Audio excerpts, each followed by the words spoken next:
Welcome to Connecting Africa, where we showcase the people, projects and companies transforming African business and bringing the continent together. I'm Eleni Jakas, and this month we're diving into the opportunities and challenges facing the renewable energy sector as the continent possesses immense potential for harnessing greener forms of energy. It has 60% of the world's best solar resources. Despite this abundant potential, it accounts for only 1% of the world's total installed solar panel capacity. The IEA says there is one big challenge.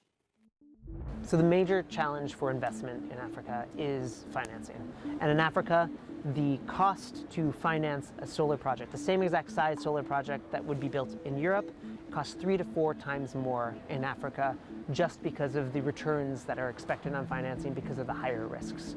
So this has to come down to be able to attract private sector players into this market, and that is essential if we're going to scale up to the level of investment we need. We see that investment we need to double in terms of energy infrastructure, but specifically in clean energy, it would have to grow 6-fold by the end of this decade in order to be on track to meeting universal access. One company is trying to overcome this challenge. Art Solar is a burgeoning solar panel manufacturer that is making big inroads across the continent. In this industrial estate on the outskirts of Durban, Art Solar is a local business with big ambitions. Art Solar stands for African Renewable Technologies. It is exactly that. We are a locally homegrown PV manufacturing business. Using cutting-edge technology, it designs, engineers, manufactures and installs solar panels. Effectively, we make 1,760 solar panels a day at peak capacity.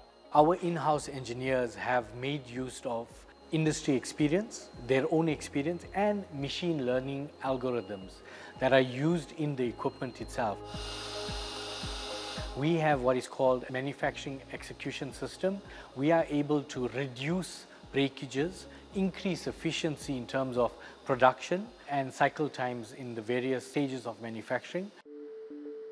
A pioneer in solar manufacturing in Africa, they are exporting panels across the continent.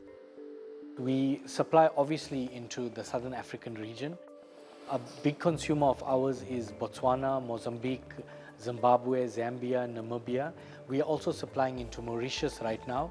We've actually supplied into Nigeria for the last 10 years. We involved in the street lighting program.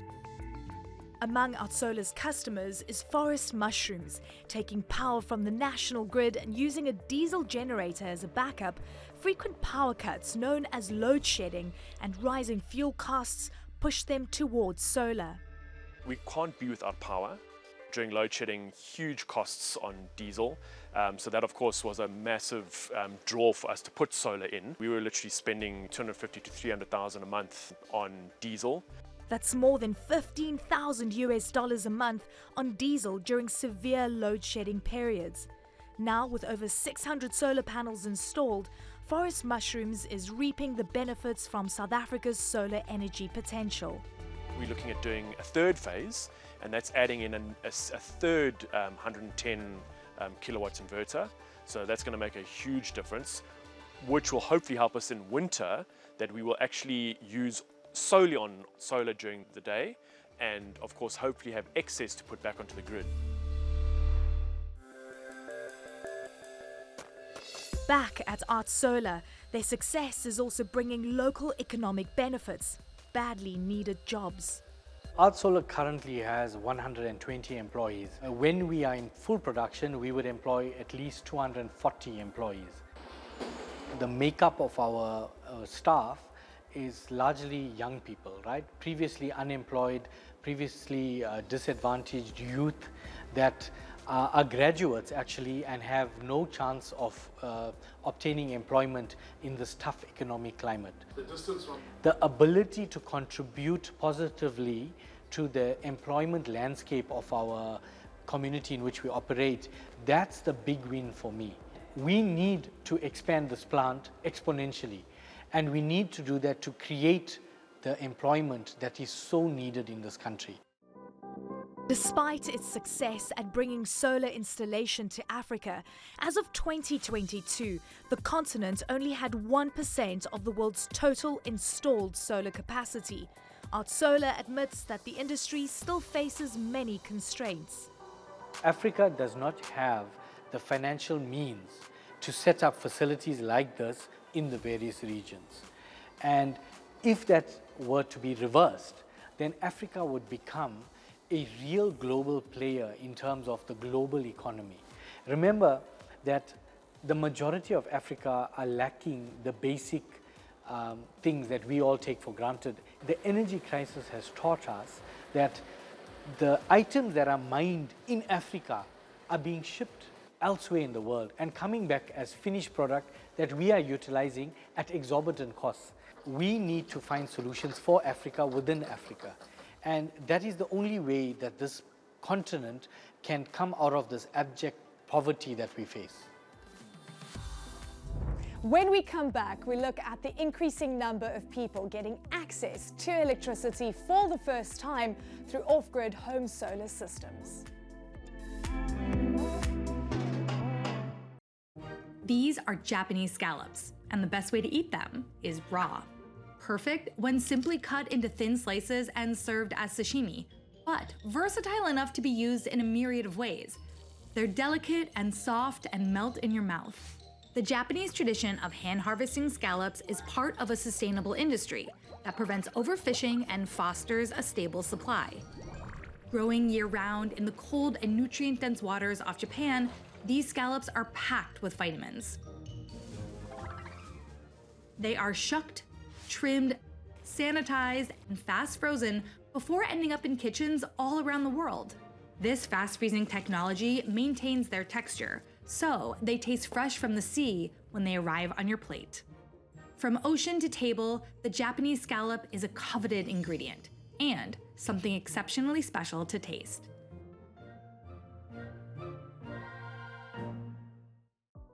Nearly every giant tech firm in the world calls the UAE and Dubai home for the regional headquarters. The role of the Dubai Chamber for the Digital Economy is to unleash the potential of their companies from Dubai.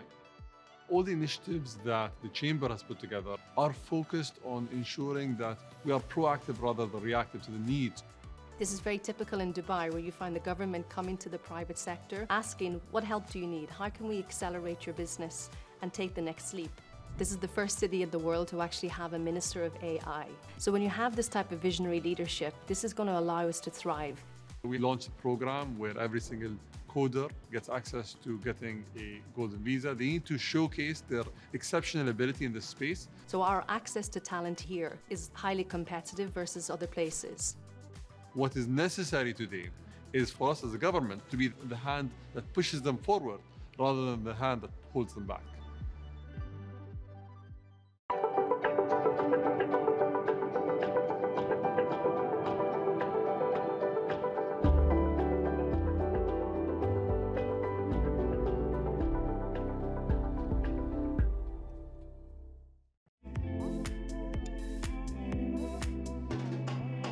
Welcome back to Connecting Africa. At the recent United Nations climate change negotiations, COP28, a commitment was made to triple renewable energy globally by 2030. Now, Africa could be well placed to take advantage as it has an abundance of sustainable energy resources. Africa is home to 60% of the best solar resources in the world. However, this has not really taken off yet. We actually see today the amount of installed capacity in Africa is less than the Netherlands in terms of solar. You can basically throw a rock in Africa and whatever piece of land it lands on, you have solar potential there that is probably better than all of Europe and many of the major solar markets in the world today. The installation of independent, low-cost, off-grid home solar systems is a big emerging trend in Africa and provides electricity to tens of millions of people. Now, in sub-Saharan Africa, in 2019, around 20 million Africans had access to electricity through home solar systems. 3 years later, an estimated 45 million had access, providing 4% of the electricity to African households. Kenya's Sun King Solar is one company that's installing off-grid home solar systems, and it's experiencing rapid growth across the continent. High up in the mountains of rural Kenya, these solar engineers are on a pivotal mission. They are part of a team electrifying Africa. Today, they are at the home of Gladys Kolaki Charles. Before, I was not happy because we were living in the dark. We were using kerosene lamp or candles for lighting, and it was expensive to buy those candles every day. Gladys is among thousands of Kenyans getting access to electricity for the first time.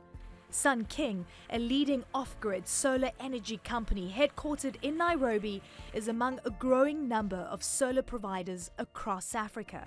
We have more than 1,000 or so of permanent employees in Kenya. We have more than 10,000 agents, commission-based agents in the country today. Roughly churning out new customers around 5,000 every day. So this is one of our biggest operations in Africa. Sun King designs and produces a range of solar products. With its average customer living on almost $2 a day, they also offer a range of financing options. Salama. Afternoon to you. Something we deal normally with products that we pay in installments. This one in installments, you'll first pay a deposit of 500 shillings. With several different energy systems for homes and businesses, Sun King says it has provided clean solar energy to almost 70 million customers across Africa. We are currently in 9 countries. We have Kenya, Uganda, Tanzania, that's East Africa. We have Mozambique, Malawi, Cameroon, Togo, of course Nigeria. We have over 79 stores in Nigeria with over, I think, almost 2 million households right now installed in Nigeria. As they connect more and more Africans, getting access to electricity is bringing lots of social and economic benefits. The first time they switch on a TV system and they're able to see live news, for example, that is game changing. They're able to educate their kids because there's so many programs in TV today that focus on children's education. Most of our customers who have been able to incorporate solar products in their businesses, we've seen 5x productivity. What I see is that from that small microeconomy where we see typical retailers working longer hours, that definitely will build into the economy. Back at the home of Gladys Kolaki Charles, a life-changing moment. After a small solar panel is installed on her roof, a battery and lighting tubes are attached inside her home. At a total cost of $149 US, she will need to make a daily repayment of 28 cents. In return, she is getting electricity for the first time. Clean solar power that should bring huge benefits. With this light, my kids will be able to study at night. It will also help me in cooking and charging phones. A powerful story there on the potential impacts of bringing clean solar energy to millions of homes and businesses across the continent. And when we come back, I meet up with the Director General of the World Trade Organization, Ngozi Okonjo-Iweala, to discuss Africa's sustainable energy potential. Every year, over 10 million patients choose the BDMS healthcare network for many reasons, but they all want value, quality, and to be our priority. BDMS, your trusted healthcare network.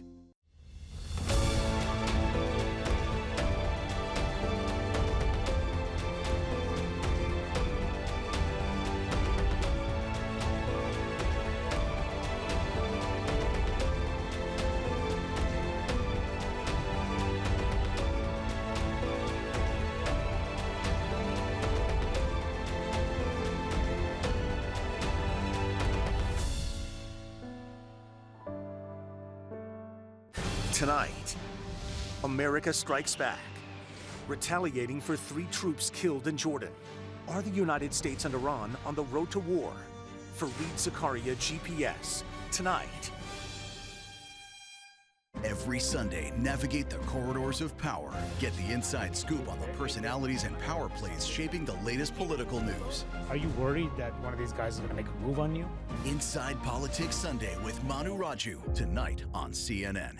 I'm Christy Lustout in Hong Kong, and this is CNN.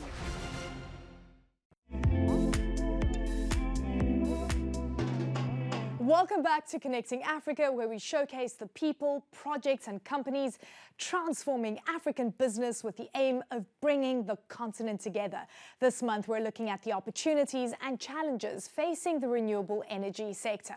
Now, Africa is home to about 1/5 of the world's population, and yet when it comes to investment in clean energy infrastructure, it only received 3% of the globe's financing from 2010 to 2020. But to meet its growing demands, investments in Africa's energy network must total around $200 billion annually by 2030.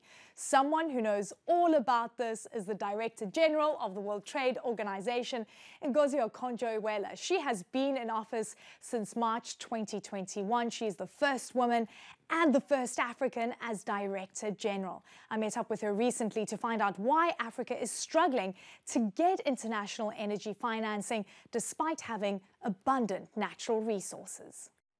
Africa has these critical minerals, lithium, you name it, all of them. I don't have to go through it. Guess what? We also have potential for green hydrogen. Kenya is 95% clean energy. There are many African countries that have that potential. Put the two together, you can use clean energy to produce some of these critical minerals, manufacture them on the continent. On the continent. So let's go from what you've just said and the potential to actually it happening, right? We need money, we need bankable projects, and we need de-risking. And I'm only relaying what I've been hearing because Africa has received tiny amounts of the money that has been pledged. About 2%. It's nothing. Of investment. But the argument is there aren't enough bankable projects. And while Africa has the critical resources and minerals to be able to pull this off, we still need to see industrialization on certain fronts. We need to see processing. So what's the gap between the great idea that you're talking about versus it actually happening? What's the gap? The gap is one, risk perception. There is risk, but there's also the perception. We need these de-risking instruments, and this is where the restructuring or reform of the multilateral development banks that everyone, international financial architecture that we're all talking about will come in, because they can provide the de-risking instruments that are needed in order to accompany the private sector to invest in our countries. We can create de-risking instruments, government guarantees or partial risk guarantees that can be created to attract the private sector. So that is now becoming real. We need to deal with something else. The costs of bureaucracy. It's still high. Because the cost of doing business in Africa is still very, very high. It's very high. It's like putting another 300% tariff on costs. Just imagine a trade tariff of 300%. That's enormous. Part of it is lack of infrastructure, which we need to also get investors in. Implementing the World Trade Organization Trade Facilitation Agreement can help you clear away so much bureaucracy. Finally, we are negotiating right now with 119 countries of the WTO members, are negotiating an investment facilitation agreement to do away with all the barriers in getting land, to build your facilities, in getting all these things that block the way so that investment can become quicker, faster. The truth is, to truly electrify the continent, can we rely on renewable energy? There is hypocrisy. We do have the right to industrialize, and I believe we'll need a mix for a period of time. Renewables, we can work fast on that for all our rural areas. Okay, for all the fossil fuel we're using now, you have 55% of people on the continent who have no access to electricity. And renewables and they have little generators with and that's petrol not good and burning enough. firewood. Those are the things we can do away with and rely on renewable energy, because you can have these mini and micro grids that can be more easily installed in rural areas and give our people access to light. So let's do that, and that will take care of a large requirement. Now we come to industry. and we do have a right to industrialize. So there we have this issue. That's why we say that for some of our developing countries, let's not be hypocritical. We will need a transition fuel. Gas is better than oil. Let's use that until we have more new technology that can help us with cleaner energy. In your conversations, is there a fear of Africa industrializing? Are people worried? I don't think they are worried. The image of the continent is still one of fragility, of conflicts, unfortunately. And this is the narrative we're all trying to change. We've got to work hard to change it. And the young people, they don't want to hear the old narrative anymore. And that's why I'm hopeful, because all the young people want to show a different side of the continent.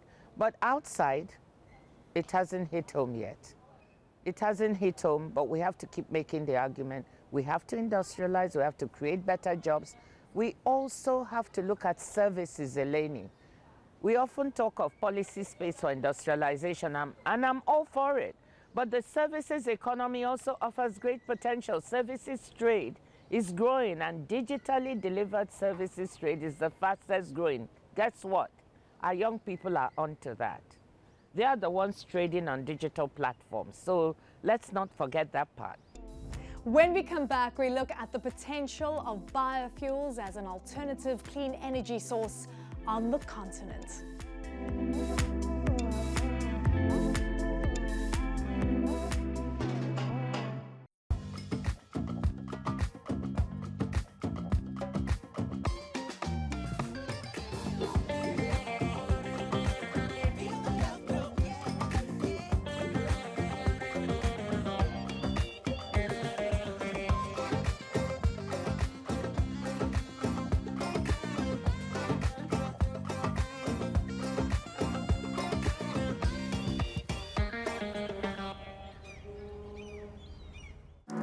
In the hub, where East meets West, CNN Arabic is perfectly placed to find the facts.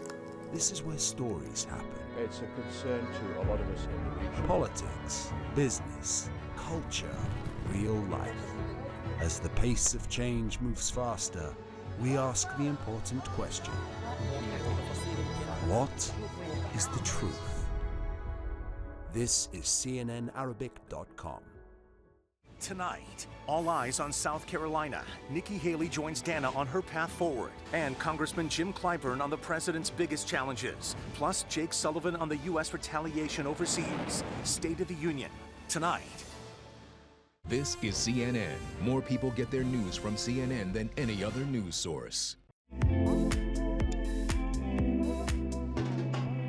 Welcome back to Connecting Africa, where this month we're looking at the opportunities and challenges facing the renewable energy sector. Next up, biofuels and their potential as a sustainable alternative to carbon-emitting fossil fuels. Now, in 2022, about 990 million people across sub-Saharan Africa lacked access to clean cooking options.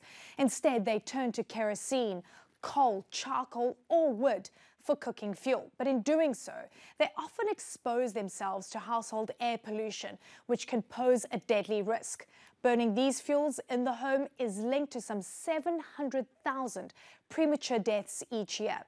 In Uganda, Mandulis Energy is trying to address that. They are using farm waste and converting it into low-carbon, clean electricity and biogas for cooking.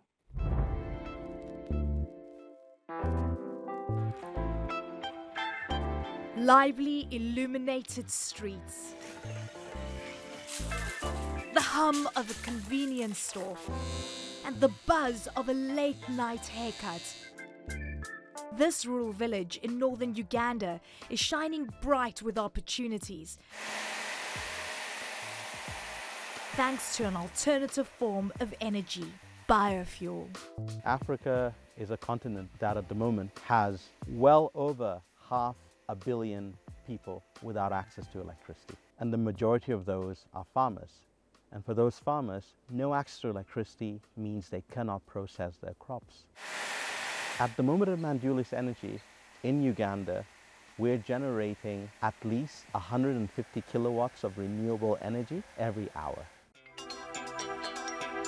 That's enough to power 300 homes. In addition to using solar energy, the company breaks down agricultural waste into a synthetically produced gas called syngas. They then take the green hydrogen that is released during this process to create electricity. We're working right now in Uganda with over 10,000 farming families. Farmers bring their crops to be processed to high-value products. And once that is done, they're able to sell them and improve their income. The waste that's left behind is what we utilize to generate our electricity and generate our clean cooking fuel. Mandulus Energy says their relationship with local farmers fosters a circular economy. We need those farmers to be cooking with our briquettes and pellets. We need them to be selling us agricultural waste. So that's how we work really closely with them. Charging 26 cents per kilowatt hour, and with 5 power plants across Uganda, farmers, residents and business owners can tap into the grid more easily. We used to stop at around 9, but nowadays we can move up to around midnight or at around 1. So this one, it has helped us a lot, and we are very happy with it. While profits for these businesses are in the green, Mandulus Energy says the economic potential of biofuel goes beyond local business owners. Delivering renewable energy will make a massive difference positively on the balance of trade within Uganda, within East Africa, and within the region and globally. In Uganda alone, well over 30 million tons of agricultural waste decomposes in Uganda each year, able to generate over 1.5 gigawatts of electricity every hour, able to remove from the atmosphere well over 20 million tons of CO2 every year. The value of the waste we have in Uganda, as an example, would add an additional over $50 billion to the economy of Uganda each year. And you can sing the same song in any of the other African countries we're working in.